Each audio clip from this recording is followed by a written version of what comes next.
everyone, as you all know, this is Niharika Tiwari. So guys, we're back with another video related to a series of financial accounting or basic accounting, and in this part we are going to start next topic. Right इससे पहले वाले parts नहीं देखे हैं so please channel की playlist में आके checkout करेंगे। टेलीग्राम इंस्टाग्राम में ज्वाइन कर सकते हैं। टेलीग्राम ग्रुप है commerce group SWNT। So without any further delay let's start this video. So now guys, in this video we are going to cover the numericals of the topic that we had discussed in our previous part. ठीक है, तो जो भी हमने previous part में discuss किया था उससे रिलेटेड न्यूमेरिकल्स इस पार्ट में हम सॉल्व करेंगे। ठीक है, सो अगर आपने नहीं देखा तो प्लीज देख के आओ। स्पेशल एंट्रीज थी, गुड्स से रिलेटेड 5 मिनट की वीडियो है।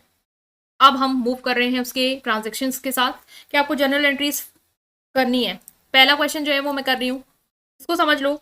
दूसरा वीडियो पॉज करके खुद सॉल्व करना, मैच करना, तभी आप समझ पाओगे, सीख पाओगे। तो जनरल एंट्री पास करनी है। प्रोपराइटर ने पर्सनल यूज के लिए कैश और गुड्स जो है वो विड्रॉ किया। हमने देखा था जब भी प्रोपराइटर विड्रॉ करता है कुछ, वो कंसिडर किया जाता है एज अ ड्रॉइंग्स। तो हम क्या करते हैं, ड्रॉइंग्स अकाउंट को डेबिट करेंगे। डी से डी याद रखना, ड्रॉइंग्स अकाउंट डेबिटेड। तो हमने क्या किया, ड्रॉइंग्स अकाउंट को डेबिट किया, तो हम लिख देंगे ड्रॉइंग्स अकाउंट डेबिट टू क्या विड्रॉ किया है, क्या गया है, परचेज। पहले तो कुछ गुड्स विड्रॉ किए हैं और दूसरा उसने कुछ कैश भी विड्रॉ किया है। तो एंट्री हमारी ये बनेगी, purchase drawings account debited to purchase account to cash account. अब हम लिख लेंगे क्या क्या अमाउंट कितने का है। 20,000 का कैश है और 10,000 का गुड्स है। 20,000 का कैश है, 10,000 का गुड्स है, टोटल ड्रॉइंग्स 30,000। ठीक है, ये हो गई हमारी पहली एंट्री। नेक्स्ट हम मूव करें हमारी दूसरी एंट्री में, वो है कि goods for 50,000 were given as charity. हमने देखा था जब भी चैरिटी पे आप गुड्स देते हो, पहली बात तो सेल प्राइस कभी कंसिडर करना नहीं, क्योंकि गुड्स जो है वो चैरिटी पे आपने सामान दिया जो है। ठीक है, चैरिटी कर रहे हो, अपनी मान लो शॉप है, उससे सामान जो ब्रेड जो वगैरह है जो बांट रहे हो, वो आप सेल प्राइस पे नहीं दे रहे हो। जितने के लाए थे उतने पे ही दे रहे हो, मतलब 20 के लाए थे तो 20 पे दे रहे हो। ऐसा नहीं कि दूसरों को, कस्टमर को आप 25 पे बेचते हो, 5 का मुनाफा कमाते हो तो आप चैरिटी पे उतने पे कर रहे हो। नहीं, चैरिटी कॉस्ट प्राइस पे होती है हमेशा। तो 50,000 के गुड्स जो है, ये कंफ्यूज करने के लिए दिया है, इसको नहीं कंसिडर करना है। सेल प्राइस कभी कंसिडर नहीं होता चैरिटी में। सी से चैरिटी, सी से कॉस्ट प्राइस। तो गुड्स 50,000 के थे, वो आपने चैरिटी पे दे। चैरिटी हमारे लिए क्या एक तरीके का भाई बिजनेस के लिए तो नुकसान है, क्योंकि वो अपना सामान कॉस्ट प्राइस में फ्री में बांट रही है। तो हम चैरिटी अकाउंट को क्या करते हैं, डेबिट करते हैं। गया क्या है, गुड्स, तो परचेज अकाउंट। तो charity account debited to purchase account. तो देख ले सही है कौन सी राइटिंग। तो हम क्या करेंगे, हम लिखेंगे चैरिटी अकाउंट को हम करेंगे डेबिट टू परचेज अकाउंट। अगर हम देखें हमारी चैरिटी कितने की हुई है, वो है हमारी 50,000 की, तो हमने 50,000 जो अमाउंट है उसको भी मेंशन कर दिया। नेक्स्ट एंट्री है, goods worth 25,000 were distributed as free sample. Free samples हमने कल भी कंसिडर किया था कि फ्री सैंपल जो भी होते हैं उसे हम एडवर्टीजमेंट एक्सपेंस की तरह हम कंसिडर करते हैं, क्योंकि हम एडवर्टाइज कर रहे हैं अपने गुड्स का, उसी हम फ्री सैंपल बांट रहे हैं। तो एक्सपेंस है, एडवर्टीजमेंट एक्सपेंस अकाउंट डेबिटेड, जाके आ रहा है गुड्स, तो परचेज अकाउंट। तो advertisement expense account debited to purchase account. तो इसको पूरा लिख लेना आप, advertisement expense account debited to purchase account 25,000 and 25,000। ठीक है, ये हो गई हमारी एंट्री।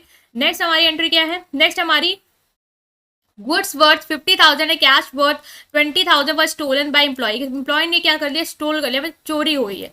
तो लॉस हुआ है हमें। लॉस किसकी वजह से हुआ, थेफ्ट की वजह से हुआ, चोरी हुआ है। तो लॉस बाय थेफ्ट अकाउंट को हम क्या करेंगे, डेबिट करेंगे। गया क्या क्या है, कैश गया है, तो कैश अकाउंट। और क्या गया है, गुड्स गए हैं, तो परचेज अकाउंट। कितने की लॉस हुआ है चोरी की वजह से, पहले तो 50,000 का गुड्स से और कैश था 20,000 का। तो कैश हो गया हमारा 20,000 का, 50,000 का परचेज गुड्स था। टोटल लॉस हमें 70,000 का हुआ चोरी की वजह से। तो ये हमने यहाँ पे एंट्री पास करी। नेक्स्ट और लास्ट एंट्री जो होगी इसके बाद वाला एक क्वेश्चन है, बट इसकी क्या होगी कि goods worth 1 lakh were destroyed by fire. सबसे पहले एक पार्ट करेंगे कि गुड्स जो है वो 1 लाख के फायर की वजह से डिस्ट्रॉयड हुए। तो मतलब लॉस हुआ है, लॉस किस वजह से हुआ है, by fire. Loss by fire account debited, क्या गुड्स गए हैं, मींस परचेज अकाउंट, ये खराब हो गया। तो loss by fire account debited to purchase account, कितने का, 1 लाख के गुड्स जो है वो डिस्ट्रॉयड हुए फायर की वजह से। तो 1 लाख से हमारा ये स्टॉक खराब हो गया, डिस्ट्रॉय हो गया। तो ये हमने एंट्री करी। नेक्स्ट इसकी क्या एंट्री है इसी ट्रांजेक्शन की, वो है कि इंश्योरेंस कंपनी ने क्लेम एडमिट किया। ठीक है, इंश्योरेंस कंपनी को हमने क्या किया, क्लेम कहा कि भाई हमारा जो इंश्योर कराया था 1 लाख रुपए, 1 लाख रुपए का गुड जो है वो डिस्ट्रॉय हो गया, अब हमें क्लेम दीजिए। तो हमें जब हम क्लेम एडमिट करते हैं तो हमारी एंट्री क्या होती है कि इंश्योरेंस कंपनी अकाउंट को हम डेबिट करते हैं टू, ठीक है, टू क्या हुआ है, हमारा लॉस हुआ है गुड्स का फायर की वजह से, ये तो insurance company account debited to loss by fire account, कितने का, 1 लाख का। ये एंट्री हमारी हो गई क्लेम को एडमिट करने की। नेक्स्ट है जब क्लेम हो गया, उसने एक्सेप्ट किया और हमें क्लेम दे दिया, 60% का अमाउंट का बस क्लेम दिया है, मीन्स पैसा सिर्फ 60% आया है, 40% नहीं आया। तो जितना पैसा आया उसको हम बैंक अकाउंट से करते हैं कि बैंक अकाउंट डेबिट, जो कि 60% आया। जो नहीं आया उसको हम डालते हैं प्रॉफिट एंड लॉस अकाउंट में, तो profit and loss account debit to claim देने वाला कौन है, इंश्योरेंस कंपनी, उसको करेंगे हम क्रेडिट। कितने का, 60%, मीन्स 1 लाख का सिर्फ 60% दिया, उसमें 60,000 रुपए दिए उसने, 40,000 नहीं दिए, तो हम उसे प्रॉफिट एंड लॉस में डाल देंगे। और टोटल कितना मांगा था, 1 लाख का। तो ये हो गई हमारी एंट्री ये वाली।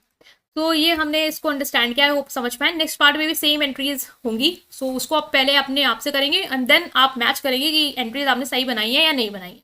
तो now we are starting with next numerical. So I hope आपने इसको करना है, ठीक है, आप करेंगे इसको सॉल्व। वीडियो को पॉज करके इसको एक बार आप अपने एंड पे सॉल्व करिए, सेम न्यूमेरिकल है, बस फिगर्स जो है वो थोड़ी डिफरेंट है। बाकी हम इसको रिकॉर्ड करने की पूरी कोशिश कर रहे हैं, ठीक है। सो आप इसको अंडरस्टैंड करेंगे। पहला है कि proprietor withdraw for is personal use cash इतना और गुड्स वर्थ 5,000, मीन्स प्रोपराइटर जो है उसने अपने ही बिजनेस से क्या किया है, कैश निकाला है पर्सनल यूज के लिए और गुड्स निकाले। तो वो किस कैटेगरी में आएगा वो आपको पता है, जब भी पर्सनल यूज क्लिक करेगा तो आपकी वो आएगी ड्रॉइंग्स, ठीक है। तो ड्रॉइंग्स की है आपकी, तो ड्रॉइंग्स अकाउंट क्या होगा, डेबिट होगा। तो हम क्या करेंगे, ड्रॉइंग्स अकाउंट को डेबिट करेंगे। ड्रॉइंग्स अकाउंट को हमने क्या डेबिट टू क्या निकाला है, कैश भी निकाला है और गुड्स भी निकाला है, ठीक है। तो हमने इसको क्या किया, क्रेडिट कर दिया। अब हम अगर कंसीडर करें तो 15,000 का कैश है और 5,000 का गुड्स है, तो 15,000 का कैश और 5,000 का गुड्स मीन टोटल ड्रॉइंग उसकी 20,000 की हुई है। ये हमने कर लिया यहाँ पे। नेक्स्ट एंट्री जो हमें करनी है वो क्या है, हमारा goods for 40,000 were given as charity, sale price 48,000 उसका सेल प्राइस है, मीन्स 40,000 के गुड्स अगर आप ना चैरिटी पे देते तो उसको आप बेच सकते थे 48,000 के रेट पे। बट आपने यहाँ पे क्या किया, चैरिटी किया है, चैरिटी करी है तो मीन्स जो गुड्स जितने का खरीद के लाए उतने का ही आपने बांट दिया लोगों में। एक तरीके के बिजनेस चैरिटी को हमेशा अपना क्या कंसिडर करता है, लॉस कंसिडर करता है, बिकॉज कुछ उसने कमाया नहीं इस पे। तो चैरिटी अकाउंट लॉस है, तो एज पर दैट रूल हम उसको क्या करेंगे, डेबिट करेंगे टू क्या गया चैरिटी पे, गुड्स, तो परचेज। तो charity account debited to purchase account. कितना है हमारा चैरिटी है हमारी 40,000 की, तो हमने लिखा 40,000 एंड 40,000, ठीक है। तो ये हमने इसकी एंट्री पास कर दी है। तो हम मैच कर लेंगे आपकी एंट्री से कि ये सही आपने किया है या नहीं। नेक्स्ट अगर हम देखें तो वह है कि goods were 30,000 were distributed as free sample. और फ्री सैंपल हमेशा किसको कंसिडर करेगा, एडवर्टीजमेंट एक्सपेंस को। तो इसमें क्या होगा, एक्सपेंस है तो advertisement expense account debited to purchase account. So advertisement expense account debited to purchase account. कितने का एडवर्टीजमेंट एक्सपेंस है हमारा, 30,000 का, तो 30,000 और 30,000 ये हमने कर दिया। नेक्स्ट है हमारा कि goods worth 45,000 and cash 25,000 stolen by an employee. Employee ने स्टोलन कर लिया, मतलब लॉस हुआ है हमें किसकी वजह से, थेफ्ट की वजह से। तो लॉस बाय थेफ्ट को क्या करेंगे, डेबिट करेंगे। लॉस बाय थेफ्ट अकाउंट को हम क्या करेंगे, डेबिट करेंगे। क्या क्या हमारा लॉस हुआ है, कैश भी चोरी किया है और गुड्स भी चोरी किए हैं। तो लॉस बाय थेफ्ट कितना है, 45,000 और 25,000। तो गुड्स कितना है हमारा 45,000 और कैश कितना है 25,000। तो ये कितना हो जाएगा हमारा टोटल 70,000। लॉस बाय थेफ्ट से हमारा 70,000 का नुकसान है। नेक्स्ट है कि goods worth 80,000 were destroyed by fire. जब फायर से डिस्ट्रॉयड हो तो लॉस बाय फायर करेंगे, ठीक है। लॉस हुआ हमारा तो लॉस बाय फायर अकाउंट को क्या करेंगे, डेबिट करेंगे टू परचेज अकाउंट। कितना 80,000। तो क्या किया हमने, लिखा 80,000। ठीक है, नेक्स्ट हमारा क्या है कि हमने इंश्योरेंस कंपनी से क्लेम मांगा। क्लेम मांगने की एंट्री क्या होती है, एडमिट करने की एंट्री क्या होती है, वो होती है insurance company account debited to, किस चीज की वजह से, लॉस बाय फायर की वजह से क्लेम मांगा। तो कितने का है, 80,000 एंड 80,000, ये एंट्री एकदम से याद रखनी है आपको।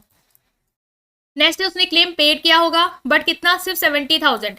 मीन्स बैंक में आपका सिर्फ 70,000 ही रिसीव हुआ, तो बैंक अकाउंट डेबिट। फिर जितना नहीं रिसीव हुआ उसको प्रॉफिट एंड लॉस अकाउंट में डालते हैं। गिवर कौन है, इंश्योरेंस कंपनी, तो इंश्योरेंस कंपनी को क्या करेंगे, क्रेडिट कर देंगे। 70% बस आपको मिला है। ठीक है, तो 80 का 70% निकाल लेंगे, 56,000 आपको रिसीव हुआ है। ठीक है, नेक्स्ट आपको 24,000 रिसीव नहीं हुआ है, 80,000 आपको टोटल लेना। ठीक है, तो ये हमने करी इसकी एंट्री। आई होप आपकी एंट्री जो है वो इस एंट्री से मैच हो रही है। अगर मैच हो रही है तो आप सही गए हैं, और अगर मैच नहीं हो रही है तो आपने कुछ मिस्टेक की होगी, तो उसको क्लियर आउट कर लेंगे यहाँ पे। ठीक है, आई होप आप अंडरस्टैंड कर पाए। स्टिल कोई भी डाउट है उसे कमेंट सेक्शन में पूछेंगे। वीडियो को लाइक करेंगे, चैनल को सब्सक्राइब करेंगे, अपने फ्रेंड के साथ पूरी प्लेलिस्ट को जरूर शेयर करेंगे। Thank you.